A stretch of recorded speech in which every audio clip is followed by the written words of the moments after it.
Voisin, Anton Tchekhov. Piotr Mikhaïlitch Ivachine était de fort mauvaise humeur. Sa sœur, jeune et non mariée, avait été s'installer chez un homme marié, Vlassitch. Pour se tirer le plus vite possible du triste et accablant état d'esprit qui ne le quittait ni chez lui, ni au champ, le jeune homme appelait à son aide son sentiment de la justice, ses opinions honnêtes et généreuses. Il se trouvait avoir toujours été, en effet, partisan de l'amour libre, mais aucune idée ne le remontait, et malgré lui, il en revenait à la même conclusion que la vieille bonne de la maison, à savoir que sa sœur avait mal agi, et que Vlassitch lui avait dérobé, volé sa sœur. Et cette idée le rongeait. Sa mère, de toute la journée, ne quittait plus la chambre. La vieille bonne parlait à voix basse et soupirait sans cesse. La tante de Piotr Mikhaïlitch s'apprêtait à partir. Tantôt on descendait ses malles dans l'antichambre, tantôt on les remontait dans son appartement. Dans la maison, dans la cour, dans le jardin régnait le plus grand silence, comme s'il y avait un mort chez les Ivachine. La tante, les domestiques et même, semblait-il, à Piotr Mikhaïlitch, les paysans, le regardaient avec curiosité et stupeur, comme s'ils voulaient dire « On a séduit ta sœur, pourquoi n'agis-tu pas ?» Et Piotr Mikhaïlitch se reprochait sa passivité, sans savoir ce qu'il aurait dû faire. 6 jours s'étaient écoulés ainsi. Le 7e, un dimanche après dîner, un messager à cheval apporta une lettre. L'adresse, d'une écriture féminine connue, était ainsi libellée. Son excel Anna Nikolaïevna Ivachine. Dans l'enveloppe, dans l'écriture, dans l'abréviation son excel, Piotr Mikhaïlitch crut démêler quelque chose d'agressif, de railleur, et qui sentait le libéralisme. Or, le libéralisme féminin est entêté, inexorable, cruel. Elle préférera mourir plutôt que céder à sa mère et lui demander pardon, pensa Piotr Mikhaïlitch en portant la lettre. Sa mère était étendue tout habillée sur son lit. Voyant entrer son fils, elle se leva précipitamment, arrangea sous son bonnet ses cheveux gris et demanda vite « Qu'y a-t-il » ? « Voici ce que l'on envoie, dit Piotr en lui remettant la lettre. On ne prononçait plus le nom de Zina, ni même le pronom « elle ». On parlait de Zina impersonnellement. La mère reconnut l'écriture et son visage devint laid, désagréable. Ses cheveux gris s'échappèrent encore de dessous son bonnet. « Non, dit-elle, en écartant les mains comme si la lettre lui eût brûlé les doigts. « Non, jamais, pour rien au monde !» Et elle se mit à sangloter éperdument de chagrin et de honte. Elle aurait assurément voulu lire la lettre, mais sa fierté l'en empêchait. Piotr Mikhaïlitch comprit qu'il aurait dû décacheter la lettre et la lire à haute voix. Et soudain, une colère telle qu'il n'en avait jamais ressentie l'envahit. Il s'élança dans la cour et cria au messager « Dis qu'il n'y a pas de réponse, il n'y en aura pas. Dis-le bien, animal !» Et il déchira la lettre. Puis les larmes lui montèrent aux yeux, et se sentant dur, répréhensible, malheureux, il partit dans les champs. Il n'avait que 28 ans, mais il était déjà gros, s'habillait comme un homme vieux, de vêtements larges et longs, et souffrait d'oppression. Tous les instincts du propriétaire non marié commençaient à se développer en lui.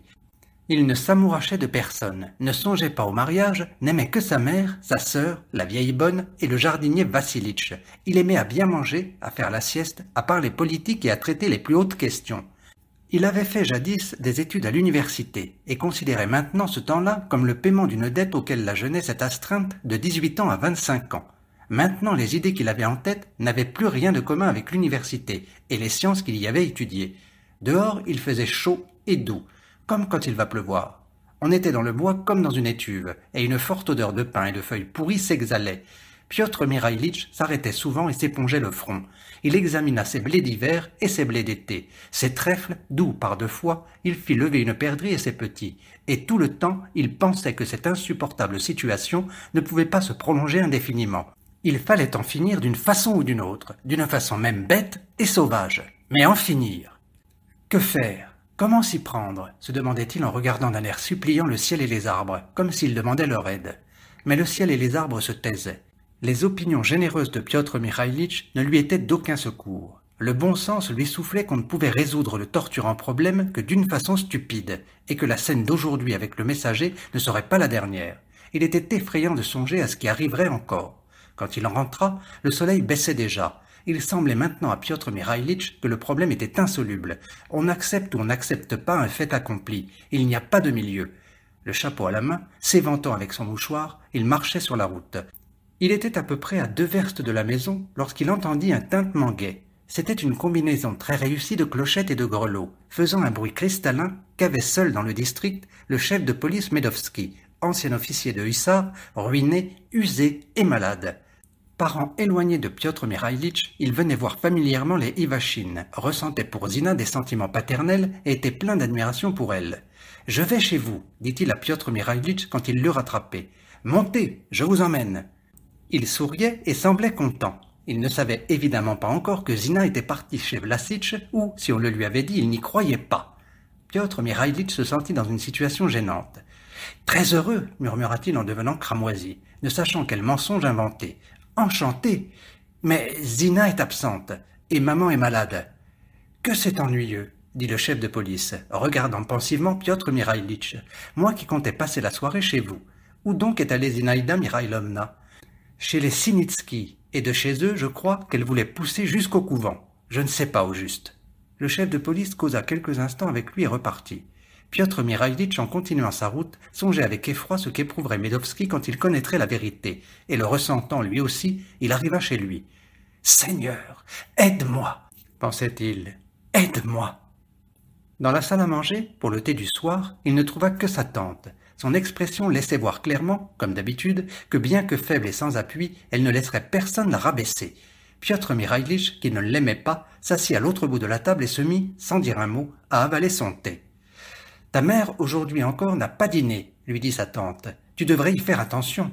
Se laisser mourir de faim n'est pas un remède au malheur. » Piotr Mikhaïlitch trouvait incongru que sa tante se mêlât d'affaires qui ne la regardaient pas, et fit dépendre son départ du fait que Zina eût quitté la maison. Il voulut lui dire quelque chose d'impertinent, mais se retint.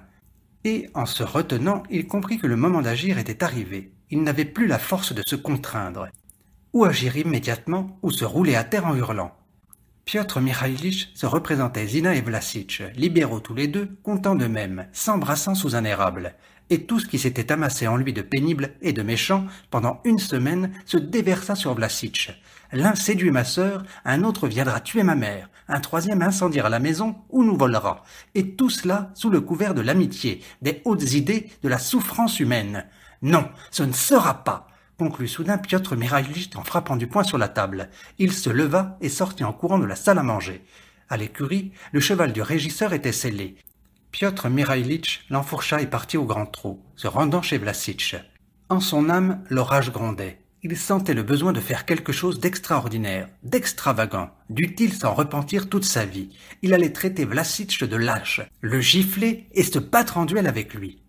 Mais Vlassitch n'était pas de ces gens qui se battent en duel. Le mot de lâche et la gifle ne ferait que le rendre plus malheureux, plus concentré. Ces gens malheureux et inoffensifs sont les plus insupportables et les plus ennuyeux. Tout leur sera pardonné. Lorsqu'en réponse à un reproche mérité, un homme malheureux vous regarde avec des yeux profondément imprégnés du sentiment de sa faute, sourit douloureusement et avance humblement la tête, la justice elle-même ne se sent plus le courage, semble-t-il, de lever la main sur lui. Peu importe, résolut Piotr Mikhaïlitch, je le cravacherai devant elle et lui dirai des insolences. Il chevauchait dans ses bois et ses friches, et s'imaginait la façon dont Zina, cherchant à se justifier, parlerait des droits de la femme et de la liberté individuelle. Elle dirait qu'il n'y a pas de différence entre l'union légale et l'union libre. Elle voudrait disputer en femme de choses auxquelles elle n'entendait rien, et elle dirait à la fin « De quoi te mêles-tu ? Quel droit en as-tu » Oui, marmotta Piotr Mikhaïlitch, je n'en ai pas le droit, mais tant mieux. Moins j'en aurai le droit, plus ce sera grossier, mieux ça vaudra. Il faisait lourd. Près de la terre grouillaient des nuées de moustiques, et dans les jachères, les vanneaux gémissaient comme s'ils pleuraient. Tout annonçait la pluie, bien qu'il n'y eût aucun nuage. Piotr Mikhaïlitch franchit la limite de ses biens et remit son cheval au trot, à travers les terres plates. Il passait souvent en cet endroit, et y connaissait chaque buisson, chaque trou. Ce qui, au crépuscule, paraissait un sombre rocher, était une église en briques rouges, et il pouvait se la représenter dans les moindres détails, y compris les ornements en plâtre de la porte et les petits veaux qui paissaient dans l'enceinte de la cure. À une verste de l'église se trouve, à droite, un bocteau appartenant au comte Koltovitch, et, tout de suite après, commence la propriété de Vlassitch. Derrière l'église et le bois se formait une énorme nuée noire que de pâles éclairs embrasaient. « Voilà qui promet », pensa Piotr Mikhaïlitch. « Seigneur, aide-moi » Le cheval, toujours trottant, se fatigua vite, et Piotr Mikhaïlitch, lui aussi, était là. La nuée d'orage le regardait méchamment et semblait lui conseiller de retourner chez lui. Il se sentait un peu mal à l'aise. « Je leur prouverai qu'ils ont tort », pensait Piotr Mikhaïlitch pour se donner du courage. « Ils invoqueront l'amour libre, la liberté individuelle. Mais la liberté s'exerce dans la résistance et non dans l'asservissement aux passions. Dans leur cas, c'est du dévergondage et non de la liberté. Le grand étang du comte Koltovitch, obscurci par la nuée, est bleu et semble renfrogné. Il en vient de la fraîcheur et une odeur de vase. Près de la chaussée se trouvent 2 saules pleureurs, un jeune et un vieux, tendrement appuyés l'un contre l'autre. En cet endroit, Piotr Mikhaïlitch et Vlassitch parlaient ensemble il y avait 2 semaines à peine, en fredonnant cette chanson d'étudiant. Ne pas aimer, c'est enterrer sa jeunesse. Triste chanson. Pendant que Piotr Mikhaïlitch traversait le petit bois, le tonnerre grondait, les arbres gémissaient et se courbaient sous le vent. Il fallait se hâter. Du Bokto à la propriété de Vlassitch, il restait à peine une verste à franchir. Des 2 côtés de la route se dressaient de vieux bouleaux. Ils semblaient aussi pitoyables et malheureux que Vlassitch, leur propriétaire, aussi grêle et étiré que lui. Une grosse pluie bruissante se mit à tomber sur les arbres et sur l'herbe. Le vent cessa immédiatement et une odeur de terre détrempée et de peupliers mouillés se répandit. Voici la haie d'acacia de Vlassitch, maigre et étirée eux aussi. Là-bas, où la palissade est en ruine, on aperçoit un verger à l'abandon. Piotr Mikhaïlitch ne pensait plus ni à gifler ni à cravacher. Il ne savait plus ce qu'il venait faire chez Vlassitch, et il perdit courage. Il s'effarait pour lui et pour sa sœur, et appréhendait de la revoir sur le champ. Comment se comporterait-elle avec lui? De quoi parlerait-il? Ne valait-il pas mieux s'en retourner, tandis qu'il était encore temps? Tout en réfléchissant, il s'engagea à toute bride dans l'allée des tilleuls conduisant à la maison, et contourna de gros buissons de lilas. Et tout d'un coup, il aperçut Vlassitch. Vlassitch, tête nue, en chemise d'indienne, chaussé de hautes bottes, se courbant sous la pluie, se rendait de l'un des coins de la maison à la grande porte. Un ouvrier derrière lui portait un marteau et une boîte à clous. Il venait sans doute de consolider un volet qui battait. Apercevant Piotr Mikhaïlitch, Vlassitch s'arrêta. « Toi » dit-il en souriant. « Voilà qui est bien. »« Oui, tu le vois, je suis venu, » fit doucement Piotr Mikhaïlitch en secouant de ses 2 mains la pluie de ses vêtements. « À merveille, j'en suis ravi, » dit Vlassitch sans lui tendre la main. Il hésitait, attendant qu'on la lui tendît. « Voilà qui est bon pour l'avoine, » fit-il en regardant le ciel. « Oui. » Ils entrèrent à la maison sans rien dire. À droite, une porte donnait accès dans la seconde antichambre, et, de là, dans le salon. À gauche se trouvait une petite pièce que le régisseur habitait l'hiver. Piotr Mikhaïlitch et Vlassitch y entrèrent. « Où la pluie t'a-t-elle pris » demanda Vlassitch. « Pas loin d'ici, presque à côté de la maison. » Piotr Mikhaïlitch s'assit sur le lit. Il était content d'entendre tomber la pluie et content qu'il fît sombre dans la pièce. Cela valait mieux. Ainsi, on était plus à l'aise, et il ne voyait pas la figure de Vlassitch. Il n'avait plus d'animosité. Il n'éprouvait que de la crainte et du mécontentement de lui-même. Il sentait qu'il avait mal commencé et qu'il ne résulterait rien de bon de cette entrevue. Tous 2 se turent un instant, faisant mine d'écouter tomber la pluie. « Merci, Petroucha, » commença Vlassitch, indécis. « Je te suis très reconnaissant d'être venu. C'est généreux et noble de ta part. Je le comprends et crois-moi, je l'apprécie hautement. » Il regarda la fenêtre et continua, debout au milieu de la chambre. « Tout s'est passé presque en secret, comme si nous nous cachions de toi. L'idée que peut-être nous t'avions fâché et que tu étais irrité contre nous mettait une ombre à notre bonheur. Permets-moi de nous justifier. Nous avons agi ainsi, non pas par défiance de toi, d'abord tout a été très inattendu, et c'est fait comme par inspiration. Nous n'avons pas eu le temps de réfléchir. En second lieu, c'était une chose délicate, intime. Y mêler un tiers, même aussi ami que toi, était gênant. Nous comptions d'ailleurs sur ta grandeur d'âme. Tu es l'homme le plus noble et le plus magnanime. Je t'ai une reconnaissance infinie. Si tu as, à l'avenir, besoin de ma vie, viens et prends-la. » Vlassitch parlait bas, d'une voix sourde et profonde, toujours sur la même note, comme s'il bourdonnait. Il était assurément très ému. Piotr Mikhaïlitch sentit que son tour de parler était venu, et que, sans cela, il semblerait en effet jouer le rôle du plus noble et du plus magnanime niais. Il n'était pas venu pour cela. Il se leva rapidement et dit, à mi-voix, haletant. « Écoute, Grégory, tu sais que je t'aimais et que je ne souhaitais pas pour ma sœur un meilleur mari que toi. Mais ce qui est arrivé est affreux. Je frémis en y pensant. »« Pourquoi affreux ?» demanda Vlassitch d'une voix tremblante. « Ce serait affreux si nous avions mal agi, mais ce n'est pas le cas. » Écoute, Grégory, tu sais que je n'ai pas de préjugés, mais pardonne ma franchise. À mon sens, vous avez agi en égoïste. Évidemment, je ne dirais pas cela à Zina, cela l'attristerait. Mais tu dois le savoir, notre mère souffre de façon indicible. « Oui, c'est triste, » soupira Vlassitch. « Nous le prévoyions, Petroucha. Mais que devions-nous faire? Qu'une action peine autrui, cela ne prouve pas qu'elle soit mauvaise. Que faire? Tout geste sérieux doit infailliblement désobliger quelqu'un. Si tu étais allé te battre pour la liberté, cela aussi eût fait souffrir ta mère. Que faire? Qui met au-dessus de tout le consentement de ses proches doit renoncer à vivre pour ses idées. Vif, derrière la fenêtre, un éclair brilla, et son éclat parut changer le cours des idées de Vlasic. Il s'assit près de Piotr Mihalitch et se mit à dire des choses hors de propos. « Je suis en adoration devant ta sœur, Petroucha, dit-il. Chaque fois que j'allais chez toi, j'avais le sentiment de faire un pèlerinage, et je priais réellement Zina. Mon adoration croît maintenant de jour en jour. Zina est pour moi plus que ma femme. » Vlasic leva les bras en l'air. « Elle est mon culte. » Depuis qu'elle vit ici, j'entre dans ma maison comme dans un temple. C'est une femme rare, extraordinaire, la plus noble des femmes. Bon, le voilà qui a remonté sa musique, pensa Piotr Mihalitch. Le mot « ma femme » lui avait déplu. « Pourquoi ne vous marieriez-vous pas réellement » demanda-t-il. « Combien ta femme demande-t-elle pour consentir au divorce » 75 000 roubles. « C'est beaucoup. Ne pourrait-on pas traiter à moins ?» Elle ne cédera pas un kopek. C'est une femme terrible, mon ami, soupira Vlasic. Je ne t'en ai jamais parlé précédemment, ça me dégoûtait d'y penser. Mais l'occasion se présente. Alors écoute, je l'ai épousée sous l'empire d'un sentiment bon, honnête. Dans notre régiment, un commandant de bataillon, si tu veux des détails, eut une liaison avec une jeune fille de 18 ans. Parlons net, il la séduisit, vécut 2 mois avec elle, et la planta là. Elle se trouva dans la situation la plus affreuse. Retournée chez ses parents, elle s'en faisait conscience, et du reste, il ne l'aurait pas reçue. Son amant l'avait abandonnée sans un sou, à n'avoir plus qu'à aller se vendre dans les casernes. Nos camarades étaient révoltés. Ce n'était certes pas des saints, mais l'ignominie était trop forte. Le commandant de bataillon était détesté de tous, et pour lui faire pièce, les adjudants et les sous-lieutenants organisèrent une collecte en faveur de la malheureuse. Quand notre tour, à nous jeunes lieutenants, fut venu, et que l'on commença à donner qui 5 roubles, qui 10 roubles, ma tête s'échauffa soudain. Le cadre me parut prêter à une action signalée. Je me rendis en hâte chez la jeune fille et lui exprimai en termes chaleureux ma compassion. Et, tandis que je me rendais chez elle et que je lui parlais, je l'aimais profondément. Comme on aime un être humilié et insulté. Oui. Et voilà ce qu'il advint. Une semaine après, je demandai sa main. Mes chefs et mes camarades trouvèrent que mon mariage n'était pas compatible avec la dignité d'officier. Cela m'enflamma encore davantage. J'écrivis, tu le comprends, une longue lettre dans laquelle je démontrai que ma conduite devait être inscrite en lettres d'or dans l'histoire du régiment.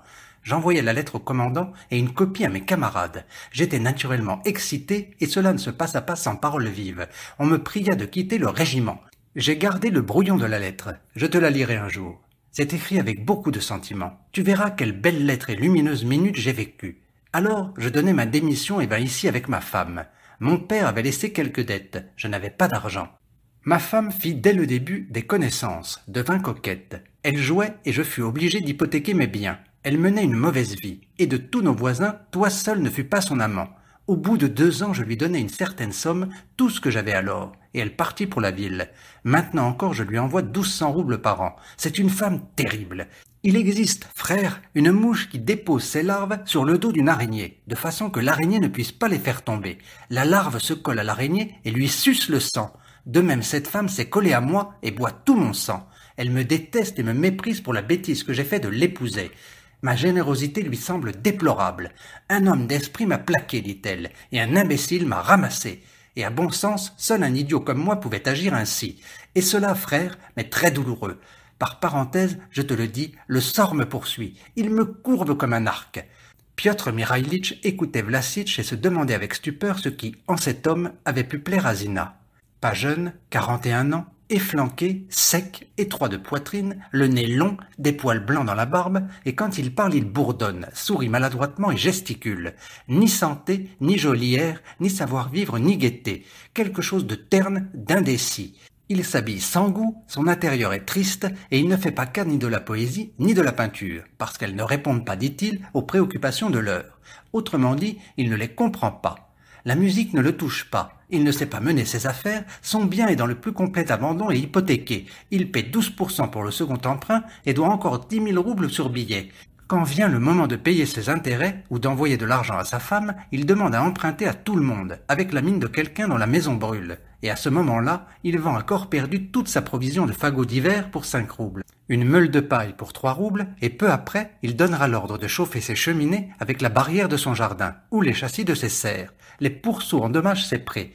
Dans ses bois, le bétail des moudjiks broute les jeunes pousses et les plants. Et, d'hiver en hiver, il y a dans sa propriété moins et moins de gros arbres. Dans le potager et dans son jardin traînent des cadres de ruches et de vieux seaux rouillés. Il n'a ni talent ni capacité. Il ne sait pas même vivre comme les autres. Dans la vie quotidienne, c'est un homme naïf, faible, qu'on peut facilement tromper et offenser. Les moudjiks le tiennent, non sans raison, pour un bêta. Il est libéral. Dans le district, on le compte pour rouge, et cela aussi finit par ennuyer. Son libéralisme manque d'originalité et de pathétique. Piotr Mikhaïlitch s'indigne, s'emballe et se réjouit sur un même ton, languissamment et sans effet. Même dans les instants de sa plus forte indignation, il ne lève pas la tête et reste tassé sur lui-même. Et le plus triste est que quand il les exprime, c'est plus honnête, ses meilleures idées paraissent banales et arriérées. Quand il évoque lentement d'un air réfléchi les minutes idéales de la vie, les plus belles années, quand il admire la jeunesse qui a toujours marché et marche toujours en tête de la société, ou quand il blâme les Russes qui à 30 ans mettent des robes de chambre et oublient les enseignements de l'université, on a en tout la sensation de quelque chose d'ancien, de déjà vu. Si l'on reste couché chez lui, il met sur votre table de nuit les œuvres de Pissarev et de Darwin. Si on lui dit qu'on les a lus, il va vous chercher Dobroliubov.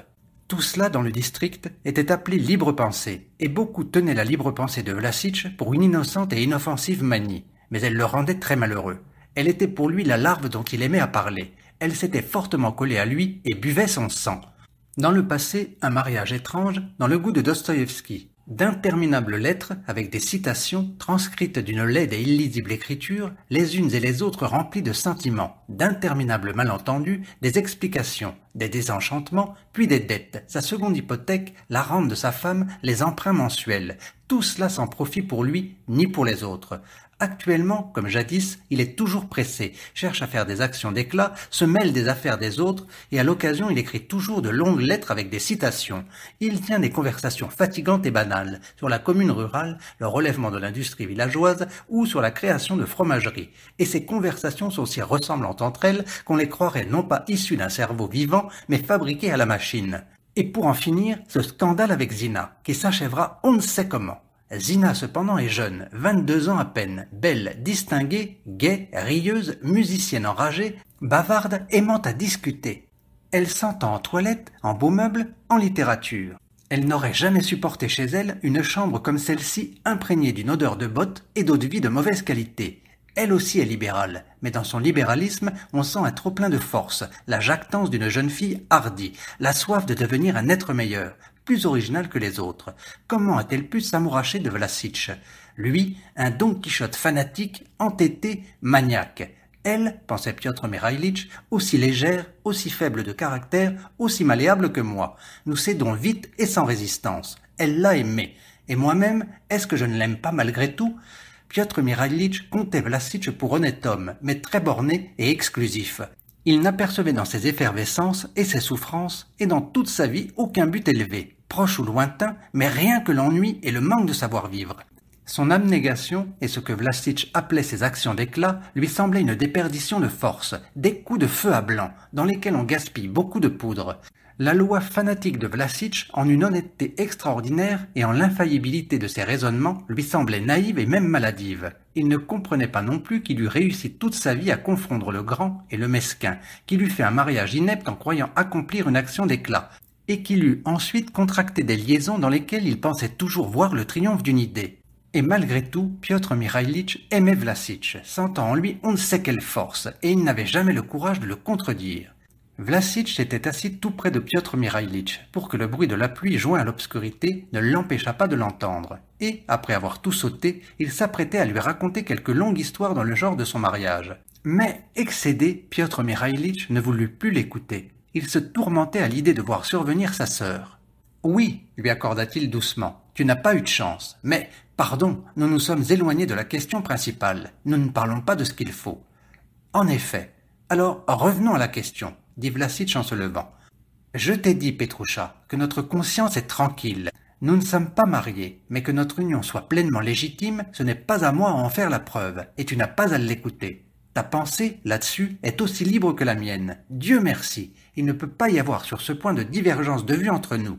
En ce qui concerne notre avenir, il ne faut pas t'en effrayer. Je travaillerai à en suer le sang. Je ne dormirai pas les nuits. Enfin, je ferai les plus grands efforts pour que Zina soit heureuse. Sa vie sera belle. Tu te demandes si je pourrais y réussir? J'y réussirai, mon ami.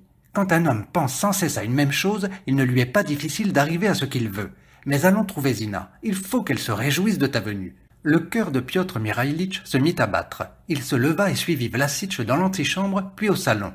Dans cette vaste et triste pièce, il n'y avait qu'un piano et une rangée de chaises anciennes, ornées de bronze, sur lesquelles personne ne s'asseyait jamais. Sur le piano était posée une seule bougie allumée. Ils entrèrent sans dire un mot dans la salle à manger. Elle aussi était spacieuse et sans confort. Au milieu, une table ronde à abattant et à 6 gros pieds. Là aussi, une seule bougie allumée. La pendule à gaine rouge ressemblait à une armoire à icônes. Elle marquait 2h30. Vlassitch ouvrit la porte de la pièce voisine et dit « Zinochka, c'est Pierre !» Aussitôt, des pas empressés retentirent, et Zina, grande, robuste et très pâle, entra dans la salle à manger. Elle était telle que son frère l'avait vue la dernière fois chez eux. Elle avait sa jupe noire, sa blouse rouge et sa grande boucle à la ceinture. Elle entoura d'un bras Piotr Mihalitch et le baisa à la tempe. « Quel orage !» dit-elle. « Grigori était sorti et j'étais seule dans toute la maison. » Elle n'était pas troublée et regardait son frère tranquillement et franchement comme chez eux. Piotr Mihalitch, la voyant, cessa d'éprouver de l'embarras. « Mais tu n'as pas peur de l'orage ?» lui dit-il en s'asseyant à table. « Non, mais ici les pièces sont immenses, la maison est ancienne. Quand il tonne, elle vibre comme un vaisselier. En somme, une maison bien agréable, continua-t-elle, en s'asseyant en face de Piotr. Il n'y a pas une pièce qui ne conserve un souvenir. Dans ma chambre, figure-toi, le grand-père de Grigori s'est fait sauter la cervelle. En août, quand j'aurai de l'argent, on réparera le pavillon du jardin, dit Vlassitch. Quand il fait de l'orage, reprit Zina, on pense on ne sait pourquoi au grand-père. Et dans cette salle à manger, on a fouetté un homme à mort. C'est un fait, reconnut Vlassitch, regardant Piotr Mihalitch avec des yeux naïfs. Vers 1840, un Français nommé Olivière avait affermé ce bien. Le portrait de sa fille traîne encore au grenier. Elle était très jolie. Cette Olivière, à ce que mon père m'a raconté, méprisait les Russes pour leur ignorance et les bafouait cruellement. Il exigeait par exemple que le prêtre passant près de la maison quittât son chapeau à une demi-verste de distance. Et quand la famille Olivière traversait le village en voiture, on devait carillonner à l'église. Avec les serfs et les humbles, il en prenait encore plus à son aise. Un jour, passa par ici un des plus placides enfants de la Russie errante. Quelqu'un dans le genre du séminariste boursier Roma Brou, du récit de Gogol. Il demanda à passer la nuit. Il plut aux employés et on le laissa au bureau de la propriété. Il y a plusieurs versions. D'après les uns, ce séminariste soulevait les paysans. Selon d'autres, la fille d'Olivière s'était amourachée de lui. Je ne sais pas ce qu'il en était. Toujours est-il qu'un beau soir, Olivière le fit appeler, l'interrogea dans cette pièce-ci et ordonna de le passer aux verges. « Vois-tu cela ?» Olivière, assis à cette table, buvait du Bordeaux, et les palefreniers passaient aux verges le séminariste. Il fut probablement mis à la question. Le matin, le séminariste mourut. Son corps fut caché on ne sait où. Certains disent qu'on le jeta dans l'étang de Koltovitch. Une enquête fut ouverte, mais le Français paya à qui il fallait presque 1000 roubles et partit pour l'Alsace. Le terme de son bail était justement arrivé. L'affaire en resta là. « Quel gredin !» dit Zina en tressaillant. Mon père se souvenait très bien d'Olivière et de sa fille. Elle était remarquablement belle, disait-il, mais excentrique. Je crois que le séminariste, tout en soulevant les paysans, l'avait séduite. Peut-être n'était-ce pas un séminariste, mais un individu qui se cachait. Zina devint pensive. L'histoire du séminariste et de la belle française avait entraîné bien loin son imagination. Il parut à Piotr Mihalitch que sa sœur, durant cette semaine, n'avait changé extérieurement en rien. Elle avait seulement un peu pâli. Elle semblait tranquille comme à son habitude, comme si elle fût venue en visite chez Vlassitch avec son frère. Mais Piotr Mihalitch sentait que c'était en lui qu'un changement s'était fait. Quand ils habitaient ensemble, il pouvait parler à sa sœur absolument de tout sujet. Et maintenant, il ne trouvait pas la force de lui poser cette simple question « Te trouves-tu bien ici ?» La question paraissait difficile et oiseuse. Quelque chose de semblable s'était apparemment produit chez sa sœur. Elle ne se pressait de parler ni de sa mère, ni de leur maison, ni de son roman avec Vlassitch.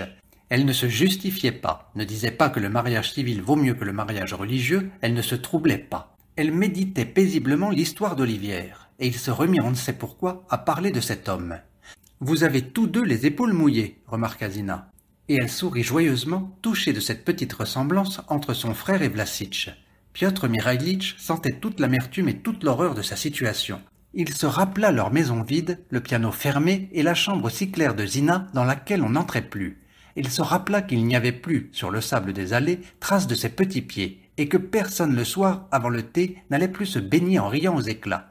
La sérénité, la propreté, la joie et ce qui remplissait la maison de vie et de lumière, ce qu'il avait prisé le plus dès son enfance et à quoi il aimait à penser jadis dans une classe confinée ou dans un amphithéâtre de faculté, tout cela avait disparu pour toujours, pour se confondre avec l'histoire grossière et bête d'un commandant de bataillon, avec la générosité d'un lieutenant, avec l'histoire d'une femme dévergondée et celle du grand-père qui s'était suicidé.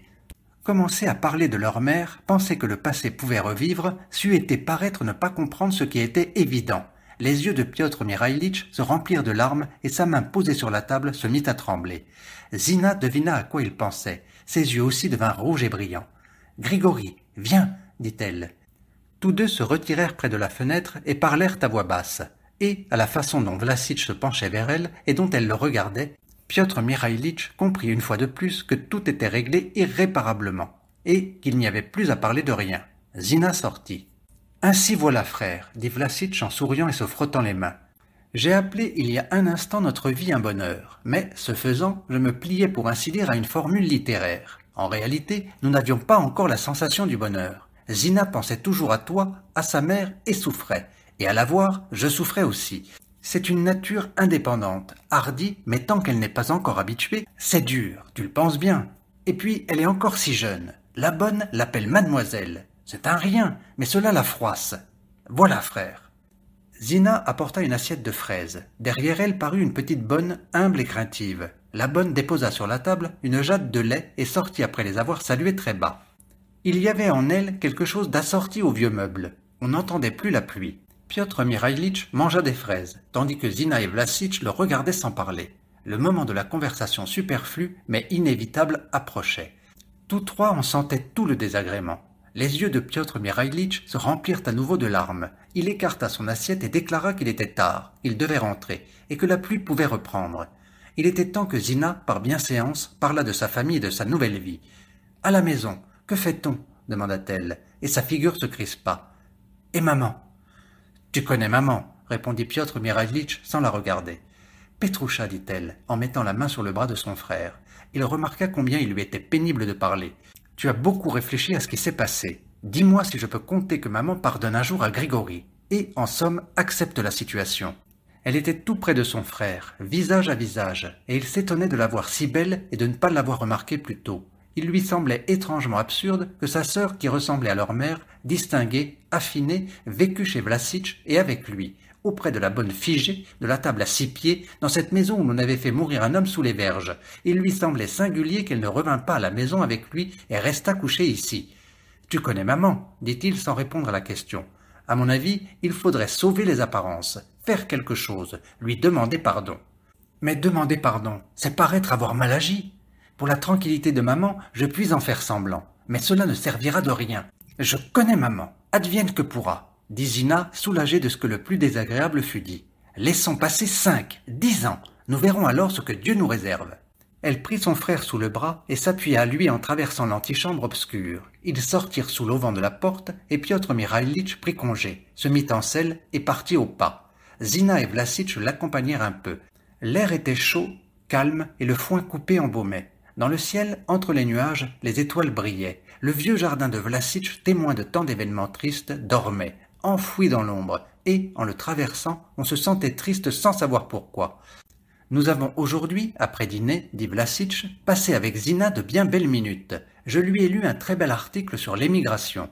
Lis-le, frère, il le faut absolument. L'article est remarquable par sa sincérité. Je n'ai pu résister. J'ai envoyé à la rédaction une lettre pour l'auteur. Je n'ai écrit qu'une ligne.